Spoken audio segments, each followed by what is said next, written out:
All right. So, okay, starting fresh. Uh, uh, First of all, I really want to, which I think source of information for the people of Butte County, and I appreciate very much the fact that you're allowing me to do some 20. We've had much too much, unfortunately, inaccurate mis and disinformation provided, unfortunately, by leaders of one sort or another. So I have one single overriding communication objective in responding to you, if I may, and that is, please, people of Butte County, use the Centers for Disease Control as your principal on health-seeking behavior. Do not depend on neighbors and social media. Use the Centers for Disease Control, use the California Department of Public Health, use the Butte County Public Health Department. Those are the places where you can have confidence that the information you get is as accurate as available. That's my single overriding communication objective. Now I'm happy to answer your questions. Well, thank you for that. Yeah, let's go back to the first question and just kind of have you go through it again of, you know, if you've had COVID, do you still need to get vaccinated? Okay, so unfortunately, there has been misinformation issued earlier. The correct information is that the COVID vaccine from Pfizer should be offered to people regardless of whether they had a prior COVID infection. The data from the phases of 2 and 3 clinical trials with tens of thousands of people suggest that vaccination is safe in people who have previously had COVID infection. If a person is currently infected with COVID, the vaccine should be deferred until the person has recovered and is released from isolation. But there's no minimum wait time for that. After you're released from isolation, you should get the vaccination. There are still uncertainties about how long the natural immunity from a previous COVID infection in the community will last. There is some evidence that suggests it's not very long. And by the same means, this vaccine is new and we don't yet know how long immunity will be provided from the vaccine, but we're hoping that 2 doses of the vaccine will be protective for a substantial period of time. Great. Let's talk about the 2 vaccine here. So you get one and then a couple of weeks later you get the other one. What happens if that second vaccine isn't available? Okay, really what I've said earlier applies to the answer to this question. If you should get both vaccines, both vaccine doses rather, because at this time the evidence from the clinical trials and the biological testing suggests that you need both doses in order to be protected, okay? You're supposed to wait 3 weeks before you get your second dose, and there's about a 4-day grace period for receiving the dose, 17 to 21 days after the first dose. But if more than 21 days have passed since the first dose, you should get that second dose as soon as possible. So you wouldn't have to start over if it goes past those 21 days. You could still get the second vaccine even if you've gone past those days. Correct. I'm nodding my head. I don't know whether you'll see me nodding my head or not. But the answer to that is no, you should not start over. You should not go and then get a first and second dose. You just need your second dose as soon as possible after your first one, after the 21 days have gone by and after you're released from isolation if you're ill. Can you, I know there's another vaccine that we could be seeing here soon. Can you mix and match those vaccines? The answer to that is we don't know, but it's not advised by the Centers for Disease Control and the Advisory Committee on Immunization Practices. The advice that you should depend on, again, is best from the Centers for Disease Control and the California Department of Public Health and the Butte County Health Department, and that is that you should not mix the vaccines. Now, can you get the COVID vaccine and the flu shot at the same time?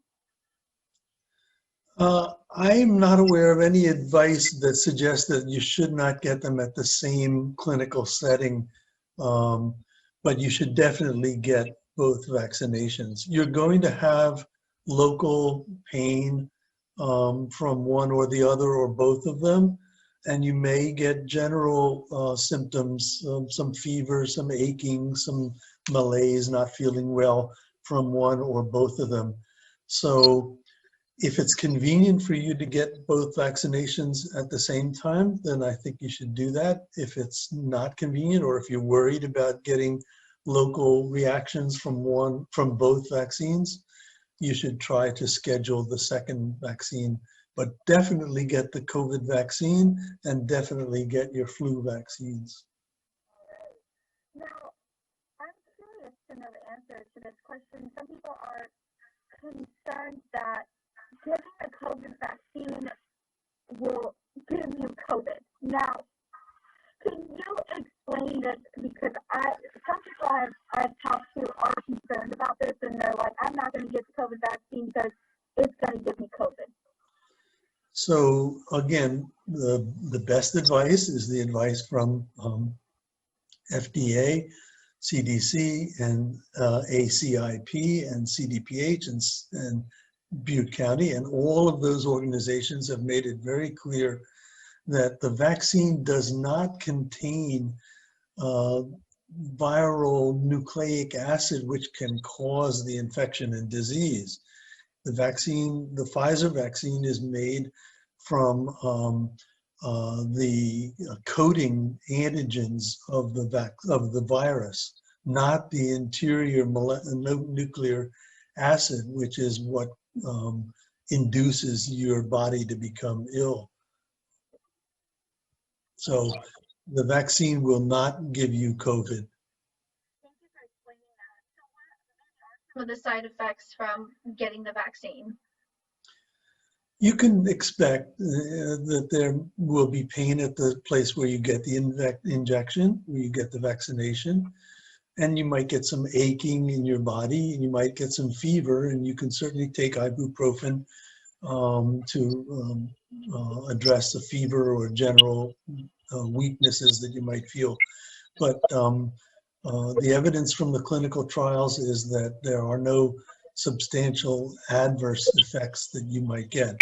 However, this is a new vaccine, and it's been clinically tested with all the appropriate procedures among several tens of thousands of people. Now it's going to be given to several hundreds of millions of people. And when that happens, there may very well be some rare adverse effects that are not yet recognized among the tens of thousands of people. But there is a system of surveillance to report the occurrence and investigate the occurrence of any severe adverse effects that might occur. And that system has been used for all of the vaccines that FDA and CDC have approved. All of the vaccines that people should be getting and their children should be getting have been evaluated and are under surveillance for those kinds of effects. Okay. Dr. Sarah's here. Just have a couple questions. Ladies have a whole list of questions. Do you have your mask on, sir? I do.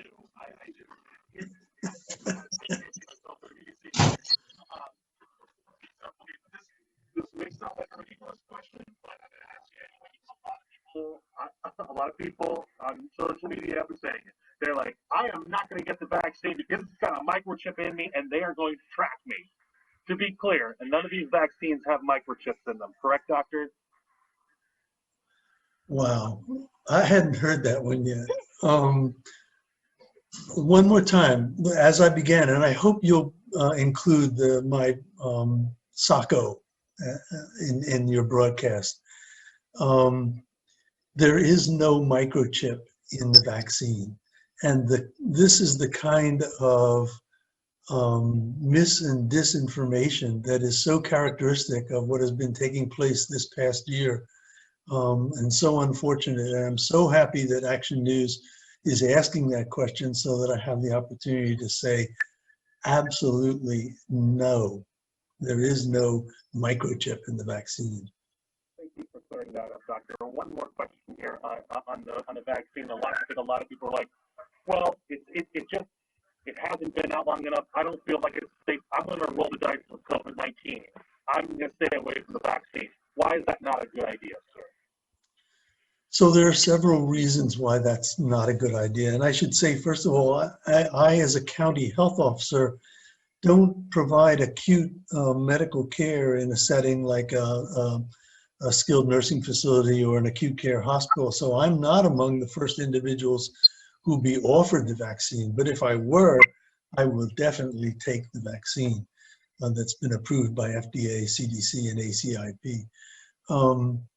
What more can I say about that? This is a bad disease. If you are, and the disease is occurring among large proportions of our young children and adolescents at the present time in Butte County. And I can share those slides with you as well afterwards so you can use them. This is not a mild illness necessarily. It can be very severe. We're having increases every day in the number of people being hospitalized in Butte County. And fortunately, so far, our intensive care unit has not been overwhelmed, as have the intensive care units in other parts of the state. We're lucky in that regard. But this disease is preventable now by not only by the non-pharmaceutical use of masks, which, by the way, you should continue to use for the time being, at least until you've had your second dose. But this disease is not a mild disease, and people need to take the vaccine, which has been shown to be effective and safe.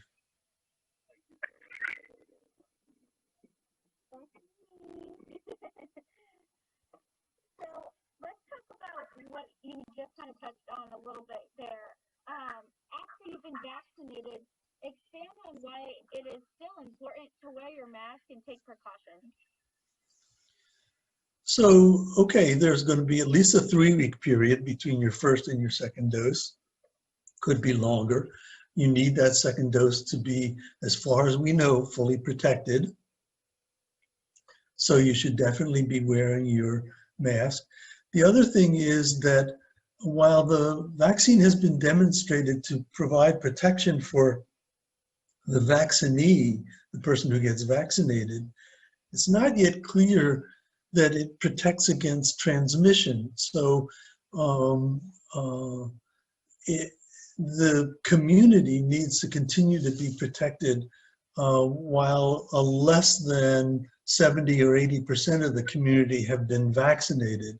And therefore, that 70 or 80% of the community is necessary for quote unquote herd immunity.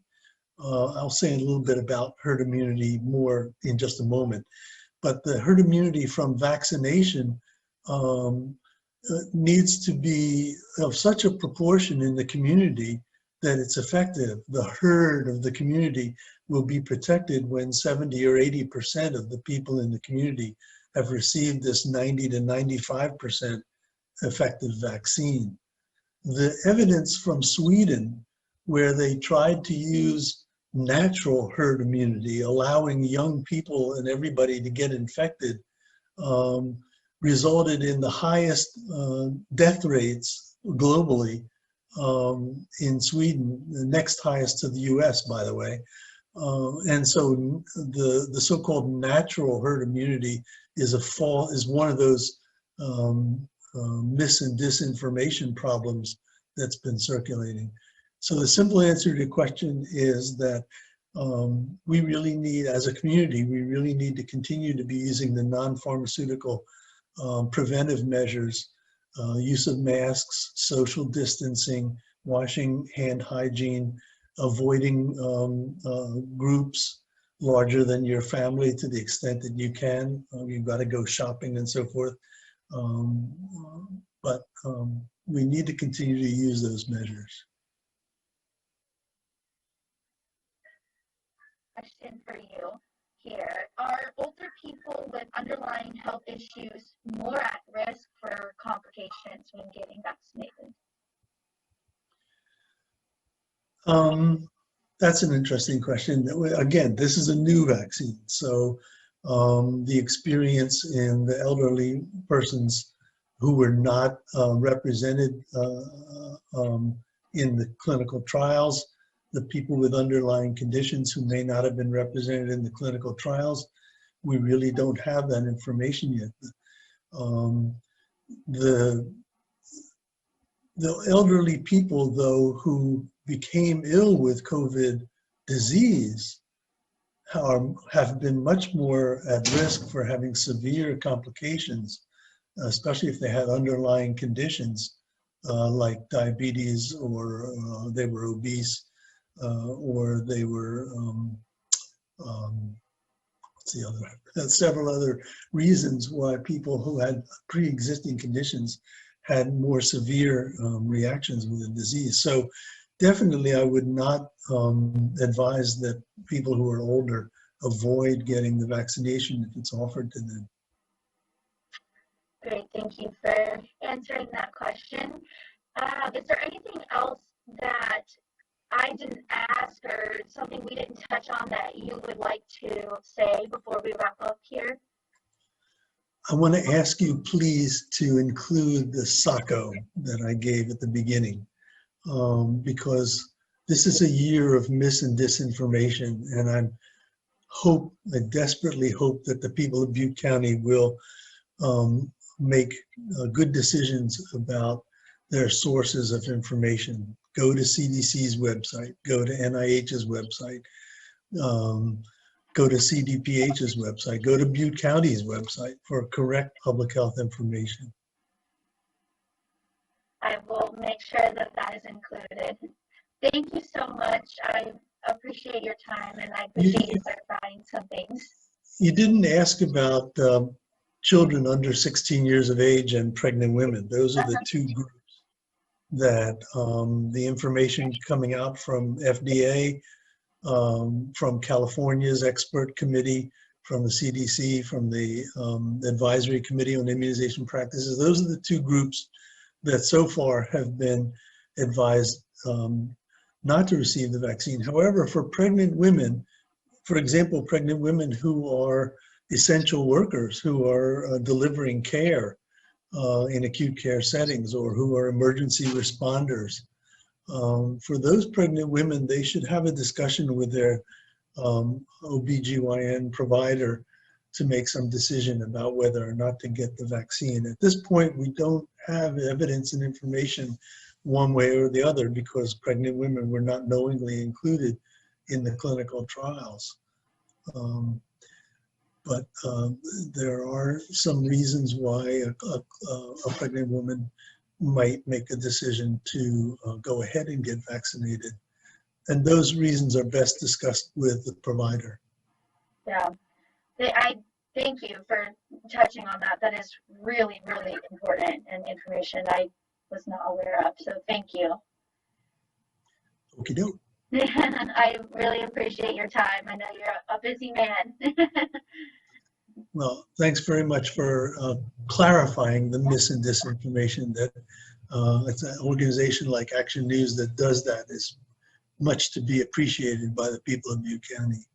Well, I really, really appreciate that, and we appreciate you. So thank you so much. I'll be in touch. I'll definitely follow up with you as we get further along into the vaccine. So keep an eye out for my email. Okay, thanks a lot, Danny. Thank you, doctor. Have a good day. Yeah, bye-bye.